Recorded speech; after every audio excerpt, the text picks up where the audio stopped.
नमस्कार दोस्तों, आप सभी का स्वागत है मेरे YouTube चैनल पर। आज हम डिस्कस करने वाले हैं बिहेवियरिज्म, राइट, व्यवहारवाद। इसके अंतर्गत क्या कुछ डेविड ईस्टन कहता है, राइट, हम यही डिस्कस करने वाले हैं। जैसे कि आपको दोस्तों पता है कि व्यवहारवाद का जो आधुनिक संस्थापक है जॉन लॉक को माना जाता है, राइट। आधुनिक संस्थापक कौन है? आधुनिक संस्थापक, राइट, जॉन लॉक को कहा जाता है। यहाँ से क्वेश्चन आता है, राइट, जॉन लॉक को कहा जाता है। जॉन लॉक के बाद ग्राहम वालेस, ये बहुत इंपॉर्टेंट है। मैं इसलिए लिख रहा हूं क्योंकि नेट में कई बार क्वेश्चन पूछा गया है इसके किताब से रिलेटेड है, राइट। मैं उसको एक्सप्लेन इसलिए कर रहा हूं कि हो सकता है कि इंटरव्यूअर आपसे पूछे कि इस बुक के अंतर्गत उन्होंने क्या कुछ कहा है, राइट। लेकिन इसकी बुक हर बार लगभग नेट के एग्जाम में पूछी जाती है। ग्राहम वालेस ने बुक लिखी थी the human nature in politics, the human nature in politics, right. इसके अंतर्गत वो क्या कुछ कहता है? वो कहता है कि जो वर्तमान में राजनीति 1908 में लिखी थी, सॉरी 1908 में लिखी थी, कि वर्तमान समय में जो राजनीतिक क्षेत्र में अध्ययन हो रहा है वो असंतोषजनक है, राइट। वर्तमान समय में कहते हैं जितने भी रिसर्चर वो क्या कर रहे हैं, संस्थाओं का अध्ययन कर रहे हैं, जबकि अध्ययन किसका होना चाहिए था, कहते हैं, राइट। उस संस्था में जो व्यक्ति काम कर रहे हैं उनका अध्ययन होना चाहिए था, उनके व्यवहार का अध्ययन होना चाहिए था। हम अध्ययन किसका कर रहे हैं? संस्थाओं का कर रहे हैं, राइट। तो ये भी किससे संबंधित है? व्यवहारवाद से संबंधित है और बहुत इंपॉर्टेंट बुक है, 1908 में थी। मैंने कह दिया कि the human nature in politics के अंतर्गत वो क्या कहता है, राइट। वो कहता है कि ह्यूमन बिहेव, जो आदमी है सरकार में, जो नियमों का निर्माण कर रहे हैं, एग्जीक्यूट कर रहे हैं, उनके व्यवहार का क्या अध्ययन होना चाहिए था। अगर हम कंपेयर करें, इंस्टीट्यूशन का नहीं होना चाहिए था, कहते हैं, संस्थाओं का नहीं होना चाहिए था, राइट। अब नेक्स्ट है ऑर्थर एफ बेंटले, राइट। ये दूसरे बहुत बड़े ऑथर हुए, राइट। इन्होंने बुक लिखी थी the process of government, right, the process of government, right. इन्होंने भी 1908 में लिखी थी प्रोसेस ऑफ गवर्नमेंट। वो क्या कहते हैं कि प्रोसेस को समझने के लिए, राइट, पॉलिटिकल प्रोसेस को समझने के लिए ये जरूरी है कि जो उसमें काम कर रहे हैं जो समूह है उनका अध्ययन किया जाए, कहते हैं, तभी हम राजनीति को समझ सकते हैं। ये कहता है दोस्तों, ऑर्थर एफ बेंटले क्या कहता है? वो कहता है कि संविधान और विधानों का अगर हम अध्ययन करते हैं तो उसका कोई महत्व नहीं है। अध्ययन किसका होना चाहिए? समूहों का अध्ययन होना चाहिए था, कहते हैं। अगर हमने पॉलिटिकल प्रोसेस को समझना है तभी तो इसकी बुक का नाम द प्रोसेस ऑफ गवर्नमेंट है, राइट। अगर हमने गवर्नमेंट के प्रोसेस को समझना है तो जो उसमें काम कर रहे व्यक्ति है, समूह है, उनका अध्ययन होना चाहिए, राइट। एक वो है, right, Mariam young, right, Mariam young, new aspects of politics. इसने बुक लिखी थी new aspects of politics, right. आप राइट डाउन कीजिए, 1925 में लिखी गई थी, राइट। ये भी व्यवहारवाद को कहीं ना कहीं व्यवहारवाद की बात करते हैं। ये भी यही कहते हैं कि जो सरकार में जो व्यक्ति उनका अध्ययन होना चाहिए। सरकार में जो व्यक्ति है काम कर रहे हैं, कानूनों का निर्माण कर रहे हैं, एग्जीक्यूट कर रहे हैं, उनका अध्ययन होना चाहिए, उनके बिहेव का अध्ययन होना चाहिए, एज कम्पेयर टू इंस्टीट्यूशन का नहीं होना चाहिए, राइट। तो आप राइट डाउन करिए, यहाँ से बहुत सारे क्वेश्चन पूछे जाते हैं, राइट। आई होप कि आपने लिख दिया होगा। अब आगे चलते हैं, राइट। डेविड ईस्टन ने इसमें बहुत ज्यादा काम किया है, राइट।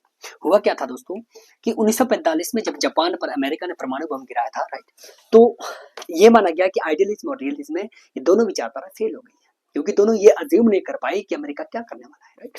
इसके ही एवज में क्या आया? बिहेवियरिज्म आया था, राइट। तो इसके जो सबसे बड़े प्रवर्तक है वो कौन है? डेविड ईस्टन को माना जाता है। डेविड ईस्टन ने एक बुक लिखी थी, राइट। उस बुक को आप राइट डाउन करिए, a framework for political analysis, right. ये कब लिखी थी? 1965 में लिखी थी, a framework for political analysis. इसमें इन्होंने व्यवहारवाद की बात की थी, राइट। इसमें व्यवहारवाद की विशेषता बताता है कि व्यवहारवाद है क्या है एक्चुअल में, कैसे कहते हैं जो सरकार में जो व्यक्ति काम करे, कैसे उनको उनके अध्ययन के आधार पर हम कैसे सिद्धांत का निर्माण कर सकते, प्रिंसिपल का निर्माण कर सकते हैं, राइट। एक डेफिनेशन है, डिफाइन करता है। डेफिनेशन कई बार पूछी गई है, राइट। 2023 में भी, 2024 में जो नेट हुआ था उसमें भी पूछी गई थी। ये क्या कहता है व्यवहारवाद के बारे में कि व्यवहारवाद क्या है? यह कहते क्या है? बौद्धिक, ठीक है, वो कहता है कि ये व्यवहारवाद क्या है? बौद्धिक प्रवृत्ति है, बौद्धिक प्रवृत्ति तथा तथ्यात्मक शैक्षणिक आंदोलन है, राइट। तो यहां से कई बार क्वेश्चन किया गया है, राइट। शैक्षणिक आंदोलन है, यहां से क्वेश्चन क्या आता है? यहां से क्वेश्चन आता है कि किसने व्यवहारवाद को भौतिक प्रवृत्ति तथा तथ्यात्मक शैक्षणिक आंदोलन कहा है? तो डेविड ईस्टन की डेफिनेशन है, राइट। इसको आप राइट आउट करिए, बहुत बार एग्जाम में पूछी गई है। अब बात करते हैं कि वो कैरेक्टरिस्टिक्स क्या बताता है, व्यवहारवाद की विशेषता क्या क्या कहते हैं, राइट। किस तरह व्यवहारवाद का यूज किया जाता है पॉलिटिकल साइंस में, राइट, सिद्धांत के निर्माण के लिए, किस तरह से, राइट, किस तरह से व्यक्ति का बिहेव किया जाता है। तो सबसे पहले जो कैरेक्टरिस्टिक्स है, राइट, कैरेक्टरिस्टिक्स, तो सबसे पहले जो कैरेक्टरिस्टिक्स है दैट इज रेगुलरिटीज। रेगुलरिटीज वो क्या कहता है कि व्यक्ति के व्यवहार में नियमितताएं होती है, राइट। क्या होता है कि हम उन नियमितताओं को देख कर कहते हैं, उसका एनालिसिस करके कि व्यक्ति बार बार कौन सी चीजें दोहरा रहा है, कैसा व्यवहार कर रहा है, व्यवहार की नियमितता क्या है, राइट, उसके आधार पर हम सिद्धांत का निर्माण कर सकते हैं, राइट, और हम ये कल्पना कर सकते हैं कि आने वाले वक्त में क्या हो सकता है।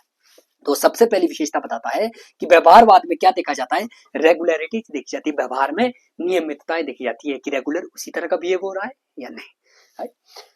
सेकंड वन क्या कहता है कि इसके लिए क्या होनी चाहिए, वेरिफिकेशन होनी चाहिए। ऐसा नहीं है कहते कि वो हो सकता है कि वो बार बार वही रेगुलरिटीज करे, लेकिन उसका वेरिफिकेशन होनी चाहिए, सत्यापन होना चाहिए। कहते हैं सत्यापन किसके द्वारा होगा, कहते हैं साइंटिफिक मेथड के द्वारा, राइट। सत्यापन किया तभी तो हम सिद्धांत का निर्माण कर सकते हैं। जब तक हमने कहते वेरीफाई नहीं किया कि वही रेगुलरिटीज हो रही है, तब तक कहते हम सिद्धांत का निर्माण नहीं कर सकते। सिद्धांत का निर्माण कब होगा, जब हमने वेरीफाई कर दिया, कहते हैं डिफरेंट काइंड ऑफ मेथड के द्वारा, जो कि साइंटिफिक मेथड पर आधारित है, राइट। अब थर्ड वन क्या कहता है, टेक्निक्स। टेक्निक्स अब क्या कहता है कि रेगुलरिटीज को वेरिफिकेशन किसके द्वारा की जाती है, टेक्निक्स के द्वारा की जाती है। डिफरेंट काइंड ऑफ टेक्निक्स है, राइट। अगर आप नए इसमें अध्ययन कर रहे हैं तो आपको न्यू जो टेक्निक्स है उसका यूज करना पड़ेगा, कहते हैं, राइट। टेक्निक्स कैसी, साइंटिफिक टेक्निक्स, उसी के आधार पर जब हम ज्ञान एकत्रित करते हैं, कहते हैं उसके आधार पर हम सिद्धांत का निर्माण कर सकते हैं, राइट। तो थर्ड इसकी कैरेक्टरिस्टिक क्या है, टेक्निक्स है। फोर्थ वन क्या है, क्वांटिफिकेशन। Quantification, right. ये क्या कहता है कि आंकड़े मात्रात्मक रूप में भी होते हैं, कहते हैं, लेकिन जब तक उसको मेजर ना किया जाए, मेजरमेंट ना की जाए, उसकी मापन ना किया जाए, तब तक ये क्वांटिफिकेशन भी क्या कहते हैं, ये भी महत्वहीन हो जाती है, राइट। क्वांटिफिकेशन का क्या फायदा है, जब मापन, मेजरमेंट और क्वांटिफिकेशन साथ चलती है, कहते हैं जो उसके द्वारा आंकड़े एकत्रित किए जाते हैं, तभी कहते हैं हमें सिद्धांत का निर्माण किया जा सकता है, राइट। अब fifth one is value free. Value free दोस्तों, डेविड स्टन कहता है कि व्यवहारवाद में क्या होना चाहिए कि पॉलिटिकल साइंस में जो कुछ पॉलिटिकल सिस्टम में हो रहा है वही फैक्ट के आधार पर हमें लेना पड़ेगा। अगर कहते हैं हम इसमें क्या करेंगे, अगर एक रिसर्चर कहते हैं व्यक्तिगत वैल्यूज को उसमें डालेगा, राइट, कि ये होना चाहिए था, तो क्या है अपने व्यक्तिगत मूल्यों को उसमें डालेगा, राइट, तो वो क्या हो जाएगा, जो हम सिद्धांतों का निर्माण कर रहे हैं वो साइंटिफिक नहीं रह जाएगा। कब रहेगा, जब वो वैल्यू फ्री होगा, उसमें किसी भी तरह का मूल्य से वो क्या होगा, मूल्य रहित होगा, मूल्य नहीं होगा उसमें, अपनी तरह से रिसर्चर कुछ नहीं जुड़ेगा, जो कुछ घटित हो रहा है उसको ही लेना पड़ेगा, राइट। तो वैल्यू फ्री है, राइट। अगर नंबर 6 की मैं बात करूं, राइट, नंबर 6 है सिस्टमेटाइजेशन।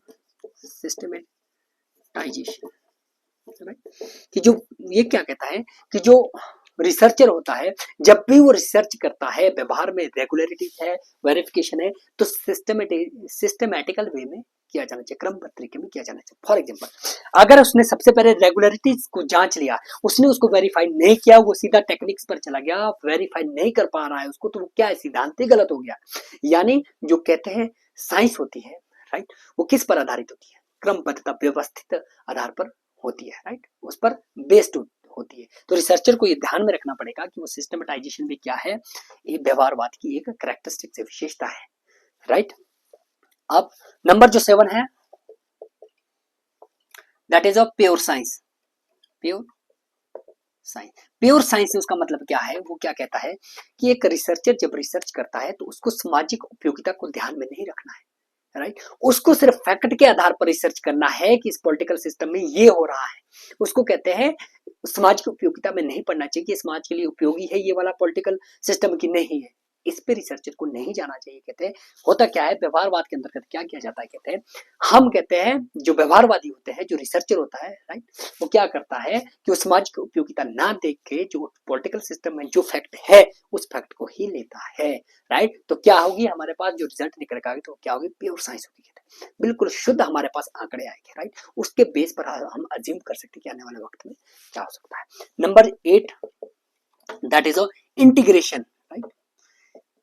डेविड स्टर्न क्या कहता है दोस्तों कि एक जो व्यक्ति होता है उसका व्यवहार सिर्फ राजनीति के आधार पर ही चेंज नहीं होता है, वहां पर सामाजिक बहुत विषय है, अर्थशास्त्र है, राइट, इतिहास है, हिस्ट्री है, राइट, संस्कृति है, धर्म है, पॉलिटिकल साइंस है, वहां पर बहुत सारे ऐसे विषय है कहते हैं जो एक दूसरे से अंतर संबंधित है, राइट। उसके आधार पर ही वो क्या होता है, उसके व्यवहार में परिवर्तन होता है। तो इसलिए ये जरूरी है कहते हैं कि अगर हम किसी फॉर एग्जांपल पॉलिटिकल साइंस में रिसर्च कर रहे हैं तो हमें ये ध्यान में रखना चाहिए कि सामाजिक क्षेत्र में जो अलग से जो रिसर्च हो रहे हैं, शोध हो रहे हैं, उसको भी हम ध्यान में रखें, क्योंकि उसके आधार पर भी उस व्यक्ति का व्यवहार चेंज हो रहा है, राइट। तो ये सारी चीजें आपस में जुड़ी हुई है, that is a integration, right. तो ये उसकी कैरेक्टरिस्टिक्स थे, राइट। आई होप कि आपको ये कॉन्सेप्ट समझ आया होगा। इंपॉर्टेंट क्या थी कि इसने डिफाइन क्या किया है, कौन सी बुक में डिफाइन किया है, राइट। जो मैंने ऑर्थर है बेंटले थी, ग्राहम वालेस था, उनकी बुक कब राइट डाउन की थी, क्या बुक का नाम था, बहुत इंपॉर्टेंट है। ये मैंने इसलिए करवाया है कि आपको थोड़ा सा पता होना चाहिए, अगर बाई चांस आपका कमीशन हो जाता है तो आपसे पूछी जा सकती है कि इसके अंतर्गत क्या आता है। फॉर एग्जाम्पल टेक्निक्स के अंतर्गत उसने क्या कहा है, राइट, कौन सी उसने 8 कैरेक्टरिस्टिक्स बताई है। तो आई होप कि आपको समझ आ गया होगा। कल एक नए टॉपिक के साथ मिलेंगे, नए जज्बे के साथ, नए डेडिकेशन के साथ। तब तक के लिए जय हिंद, जय भारत, थैंक्स फॉर वॉचिंग।